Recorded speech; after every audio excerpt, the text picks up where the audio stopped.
ఏమండి, భార్యాభర్తలు ఇద్దరు ఉన్నారు. భార్యాభర్తలిద్దరికి మన భార్యను తనే ప్రేమించాలని భర్తకి చాలా కోరిక ఉంటుంది. అదే పరాయి పురుషుడు తన భార్యను టచ్ చేసేదనుకో ఎలా ఉంటది?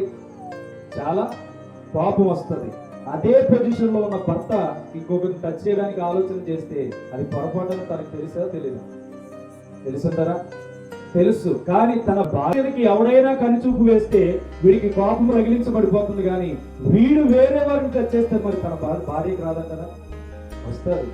అంటే ఆలోచన విధానం ఎక్కడుంది? దీనికి అంతా మంచి జరగాలి, కానీ ఈమె ఇతని విషయంలో మాత్రం తన భార్య మాత్రం ఏమవుతుందా? మానవుడి యొక్క నైజం ఎక్కడ చెడిపోతుందో తెలుసా?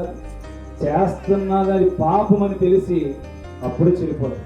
తను చేస్తున్నది పాపం, తను చేస్తున్నది పొరపాటు, తను చేస్తున్న విధేయత క్రియ అది అవిధేయత క్రియ తనకు తెలుసు. కానీ ఏం చేస్తున్నాడంటే ఎదుటి వారిని ఆశించడానికి ఇష్టపడుతున్నాడు. కానీ అదే వ్యక్తి తన భార్యను ఆశిస్తే మాత్రం తన మాత్రం హృదయంలో రగిలిపోతున్నాడు. ఎందుకు ఈ కారణం అంటే తనలో ఉన్నది బయటి వారిలో కూడా చూడలేకపోతున్నాడు. అర్థమవుతుందా? తన భార్యను ఎవరు చూడకూడదని ఎలా అయితే అనుకున్నాడో వేరే ఒక్క భార్యను కూడా మనం చూడకూడదని తన ఆలోచన లేకుండా పోయింది. కనుక తన శరీరంతో ఏం చేయాలనుకుంటున్నాడు? పాపం చేయాలనుకుంటున్నాడు. మనిషి జీవితం ఇదే కనుక మనిషి ఏం చేస్తున్నాడంటే శరీరానుసారమైన మనస్సు కలిగి జీవిస్తున్నాడు, కానీ ఆత్మానుసారమైన మనస్సు మీద దృష్టి పెట్టలేకపోతున్నాడు. అందుకని సాతాను మనల్ని ప్రేరేపిస్తుందని ఎప్పుడు అనుకోవద్దు.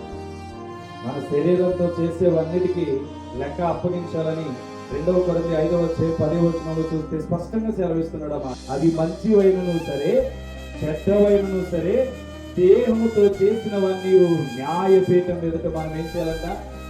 అప్పగించాలి.